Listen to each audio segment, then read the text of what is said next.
On a high level, what we have going on here is you have a Raspberry Pi computer in here on a little sled, so we'll be able to swap out for more compute. And then we're remoted into that computer via this laptop. So if we want to start controlling the computer, we launch the DSD Tur105 application, and we are right up and running with the Sentry moving. So now I'll give you a quick overview of the turret itself. So we have an electronics box with a bunch of cables coming out of it. Those cables go to the stepper motor drivers, and those drive the stepper motors on the X and the Y axis back in there. We have some encoder enclosures that help the system understand where it's at, its relative position. And we have some accessories here. We have a Picatinny rail clamp that clamps onto a pick rail. We have some actuators here, and we have a camera, and we have a cooling package. And this thing draws about 75 watts. So this is with a 50 watt cooling system going. The stepper motors take about 20 watts, and the computer takes about 5 watts. So this is really cool because it means we're going to be able to do some stuff with PoE. We might need a local battery bank. PoE is power over Ethernet. So right now you've got two cables going to the Sentry, a power cable and an Ethernet cable. In the future we might be able to take this down to just an Ethernet cable, which would really be slick. You get rid of a lot of infrastructure. That is using a little Peltier cooler to keep your electronics nice and cool. And that's really it. That's the whole Sentry. There's not much going on here. So let's take a look at the computer interface. So once you remote into the Raspberry Pi computer, it's going to look like this. There's an application you can launch, and it's just up and running right away. You can use the mouse to click around. Then you can use the arrow keys to move around. So I'm just pressing A, I'm pressing D, W, and S. WASD, standard movement keys. So let's go over a few of the kind of quirky aspects of the functionality that you might not expect. So let's try to move down to the hubcap, and we vastly overshoot it. Well, that's because the image that the camera is seeing in the scope is magnified 5 times. So we have to press the F key to toggle the zoom mode, and now it is configured for a 5x zoom in this region of the scope. But if we go outside of there, it doesn't do what we want. So there are ways around this. There are some clever programming ways. It's not even that clever. We just have different zoom ratios depending on where your scope is. But for now, you'll have to go into this config file and adjust some parameters to account for the different optical zoom levels in this region of your camera view versus this region. But this config file, although basic, will give you all the parameters you need to get the basic functionality working. So another thing you can do is toggle a reticle. So you see press R and a reticle toggles on, and that reticle determines how your mouse click is interpreted. So you always want that reticle to be centered on your scope crosshair or your red dot crosshair or whatever you have. You don't even need a scope. You can just use the camera. So that reticle toggle is just kind of a nice to have little feature. Let's see, we went over F. If you want to, for instance, turn on a light, you just press Y and the light turns on. I'm just going to leave the camera here. I think you guys can imagine the light turning on and off. And then we have the second accessory, aux2, and we press T, and that is the small servo hooked up to the trigger of our airsoft gun. And you'll notice nothing happens because the aux2 interlock is active. So we can press I to disable that interlock, and now you can hear the servo is moving. Press I to disable, And you'll also notice both the Sentry and the laptop are beeping. That is just to alert you that if you press the T key, you will now be pressing, the servo will actuate. In terms of rates of that servo actuation, I have, what do they call it? I've sort of nerfed it. So I have made it so the fastest you can actuate that servo is once every half second. So if you mash that T button 200 times in 2 seconds, the servo will only actuate 4 times. You get 1 servo actuation per keystroke every half second. You can't shoot any faster than that. I want to be abundantly safe with this thing. I want to be abundantly on the right side of any sort of trouble we might run into.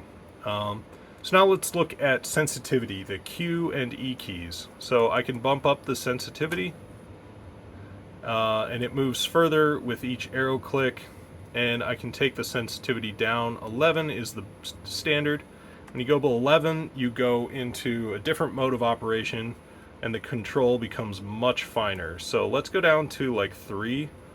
1 and 2 are just too slow to demo for you. So here I'm just holding in the arrow key. Here's 1 tap. That truck is about 30 yards away. Let's find a feature on it. Go back up to like 10. Let's find a feature that would be a normal size. I don't know what size those wheels are, but they're just, I don't know, truck size wheels. So I'll just tap that arrow key, like I'm tapping as fast as I can, and this is all it's moving. If I were to do individual taps, you can't even perceive it moving. If I go down to 1, it moves, I believe, 8 seconds of angle per keystroke. So even if I hold it in, it's just barely perceptible. So you'll have a lot of flexibility in that region. And when you go back up to sensitivity 11, you're going back into the encoder mode of operation. So it's going to snap back to where you left that mode of operation. We can change all these features. Nothing is set in stone. This is just sort of what I felt I could accomplish in the time frame that I had. I know you guys are just itching to get this stuff, and it's taken me forever to do it, but you know, I'm doing all the instructions, all the CAD, all the electrical work. It just takes a lot of time, and that's why we need a group. So there's a couple other things this can do. I'll save those for the Discord, some of the machine vision stuff. I just want to keep that in the group. I want to keep that in the Discord. What we have now is something that can move around and manually actuate some accessories, and this thing will always be manually actuated. I will never write any code or allow any code on the Discord that does automatic actuation of the accessories. Always has to be a human in the loop. We got to play it a little safe, and we have to work the bugs out of these systems. You know, I'm just one guy who wrote all this and did all the design work. We're surely going to find problems. And when you buy the plans and the software for $20, I'm just going to send out software updates, so you'll always be able to load the latest software, and I'll show you how to do that. It won't be too bad. Let me think if there's anything else I need to tell you about. In terms of how much of a shock load this thing can handle, we'll save that stuff for the Discord. Good morning, gentlemen. Today I'm going to announce the release of the plans for this new Sentry Tur105. As part of that release, I'm going to talk about why I'm building these. I'm going to talk about what you're going to get in the plans, and I'm also going to explain to you how I plan on releasing this stuff. Now, there's been a lot of great comments and discussion in the community about how to release this, if it should be open source or closed source. A lot of good points have been made. I've put a lot of consideration into this. But first, I want to talk about why I'm building these. So, my plan is not just to build a Sentry. This is, like many people have pointed out, there's a lot of these out there. I think this one has some really great features, especially for the price point. I think it's also a great platform to build off of and has a lot of room for expansion. In fact, expansion is planned into this. A lot of the compute modules can be upgraded very easily. The interfaces are designed to allow that. The interfaces are designed expecting that. So I think it is a really good project. It is a really good set of plans. And now that the technical work is done, we need to talk about how to distribute it. But before that, I want to tell you why I'm building this. And the reason why I want to build this is I look at what happened in the pandemic. The government wasn't able to help us. They in fact made the situation worse. They may have even created the problem, right? They used our tax dollars to fund research that they couldn't do in the United States in a lab overseas, and with that escaped, they experimented on us with medical procedures that even the creators of those procedures said we shouldn't be doing this. It was anti-science. So when it comes to bigger problems, I don't think the government is going to be there to protect you and I, especially not our demographic. They want us gone. They've openly patted themselves on the back for their strategy of population replacement. And I'm not going to stand by and fund my own genocide. I love the things that Western civilization has accomplished. It is a beautiful society that has gone to the stars while other civilizations strive to just subsist. And I'm not okay with a multicultural society. I'm not okay with these professors and Marxists and communists sitting up in their high towers in their safe neighborhoods while they expose all of us to the horrors that they are importing into our high trust society. It makes me really sad to hear people tell me that you shouldn't even try to protect this information because it's just going to get released. One of the fundamental principles that separates Western civilization from the rest of the world, one of the reasons we can go to the stars while they strive for subsistence, is that we reward innovation. We don't let bullies take it away from us. And I think a lot of the people who are suggesting you'll never be able to protect this, those poor souls grew up in a multicultural society. Maybe they went to a school that was very diverse, and they have lost hope. They have never seen the strength of a high trust culture where men are rewarded for their work, where ingenuity is rewarded and protected by the culture. We had a strong culture of that, of patents protecting inventors. That system is broken. When you bring in too many bad actors, the ideals of Western civilization can't work. A lot of people think you can take the algorithm of Western civilization and apply it to different people and they will be successful. But the key to Western civilization is not democracy. It is not even our gun rights or free speech. The key to our civilization is a high trust culture. Trust is very expensive. It has to be taught to you as a child. You have to be has to be explained to you over and over and over again by many examples that there is more benefit to be gained by trust than there is by the backstabbing and the societies of thievery and treachery that these third world countries use. That is what separates us.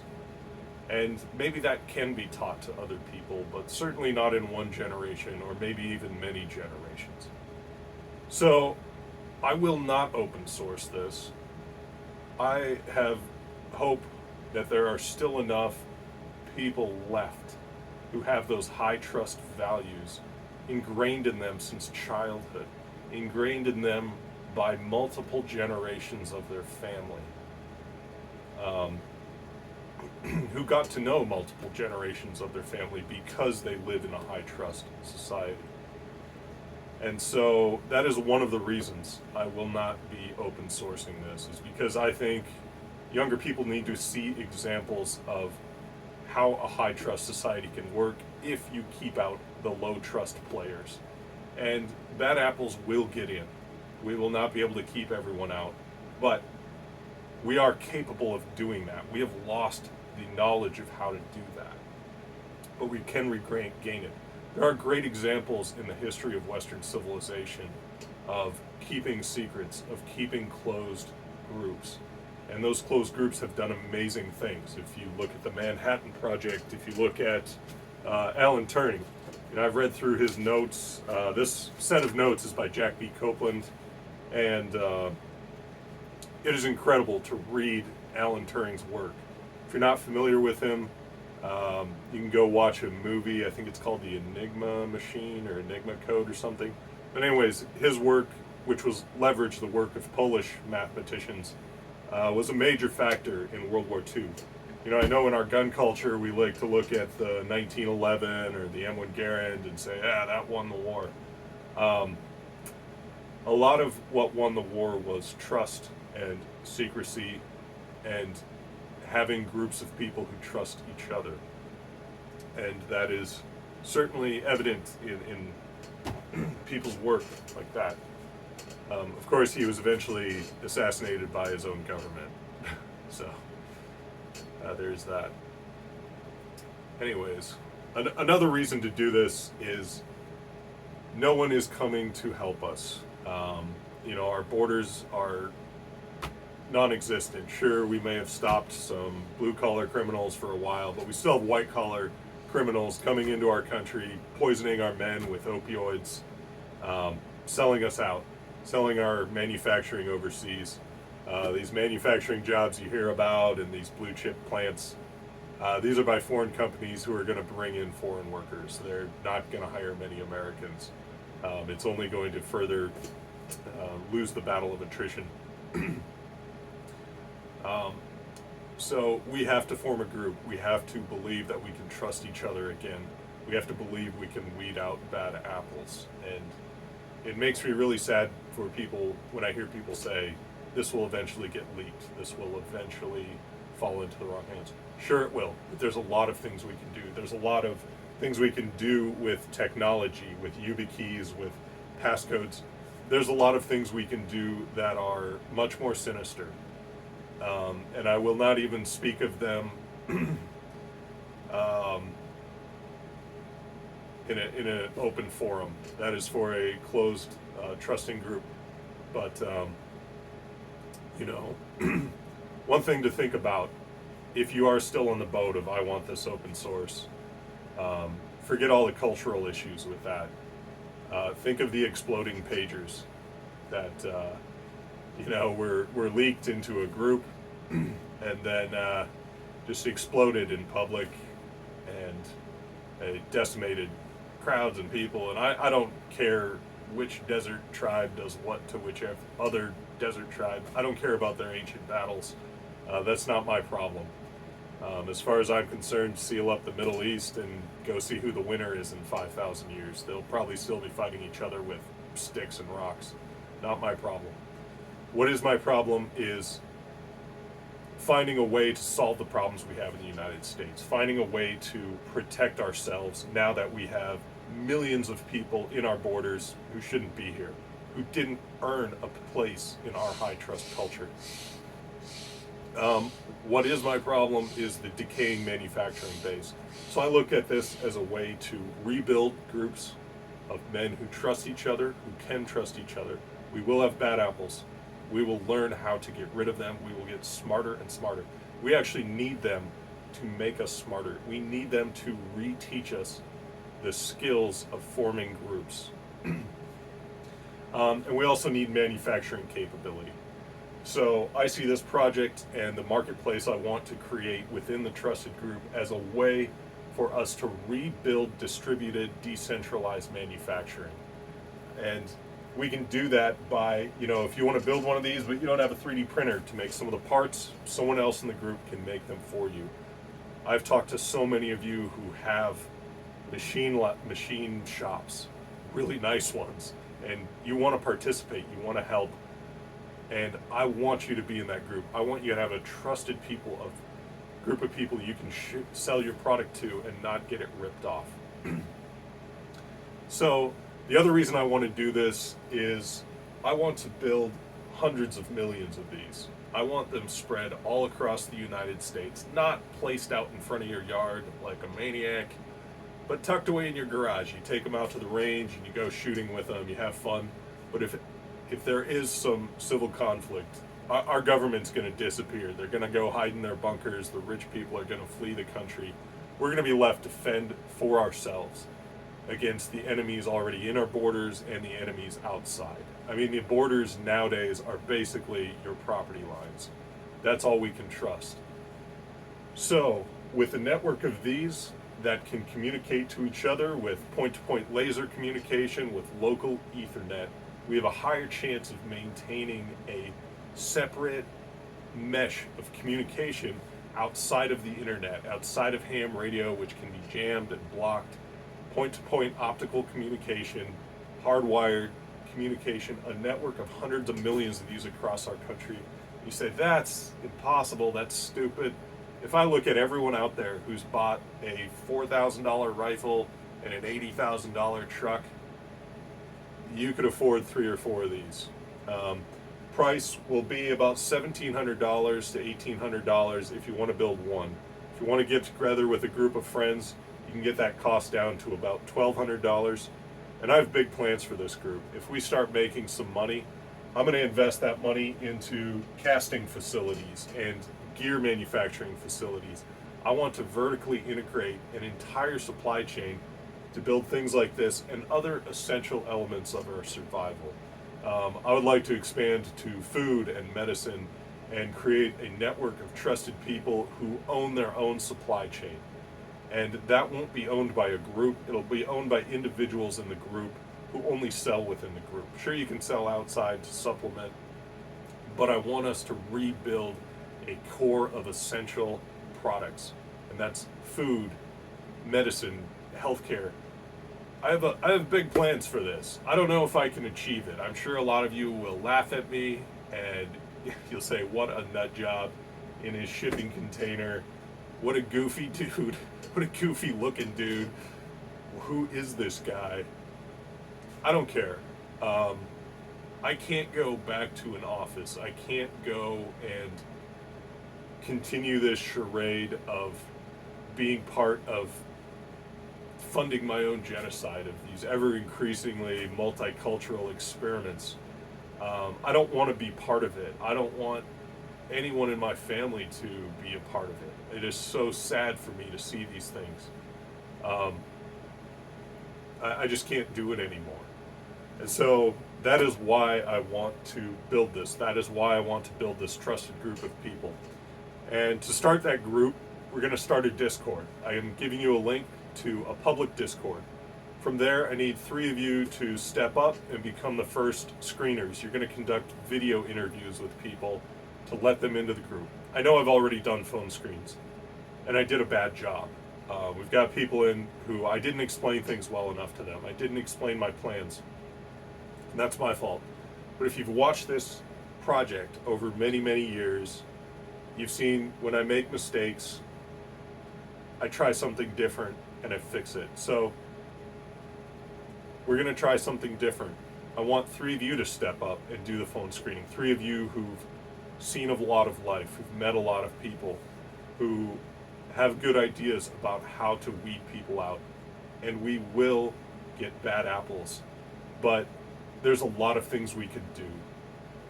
And there's a lot of reasons why you don't just want to get these plans from anyone. So that's how we're going to do it. Go to the Discord. 3 of you need to step up, and we'll start selecting a private group. Once in that private group, you can join the marketplace and start creating accessories, cameras, speaker enclosures, or I've got thermal cameras, and I think my role will be to form a group of engineers in that group who can define interfaces like a PIC rail, like USB with a UVC protocol. And I think we can do this. There is no financial, legal, or logical reason that we can't succeed in forming this group and rebuilding a baseline of essential supply chain in our own country. There's some amazing people in this group already. So I have hope. I think we can do this, which is ridiculous. What a ridiculous thing. But so was Linux 40 years ago. And now Microsoft is buying Linux, some Linux distributions, because they can't innovate. They can't do it. They imported cheap foreign workers who don't reward each other. They steal from each other, and their products go downhill. So I think this open stuff is doomed. Open source stuff is doomed. I think closed source, where we reward innovators, is the only way to go. Even though it's the hard path, it's the path we have to go if we want to be successful. See if there's anything else I want to talk about. I know that was a lot.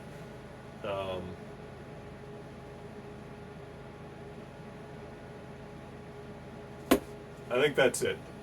We'll go over some of the details of this and kind of show you what you're going to get when you buy the plans. But the hardest part of this is going to be forming the group of trusted people. And we just have to do it. There's no other way around that. So that's the challenge. That's the next challenge. I've gotten through hundreds of challenges to get to this point, and we can get through this one.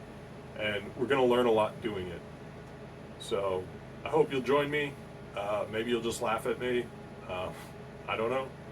It's kind of the fun part about this is you try something, and I've remade this video 5 times now because every time it sounds kind of stupid.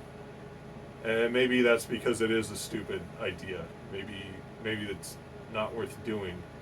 But I'm the kind of person I have to try it. I have to at least see how it goes. Otherwise, I'll be left wondering, could I have built a closed source group? Could I have rekindled people's hope that high trust societies can exist in the face of a threat by everything we're facing? It is not an easy thing to do. And I don't know. Let's see if we can do it.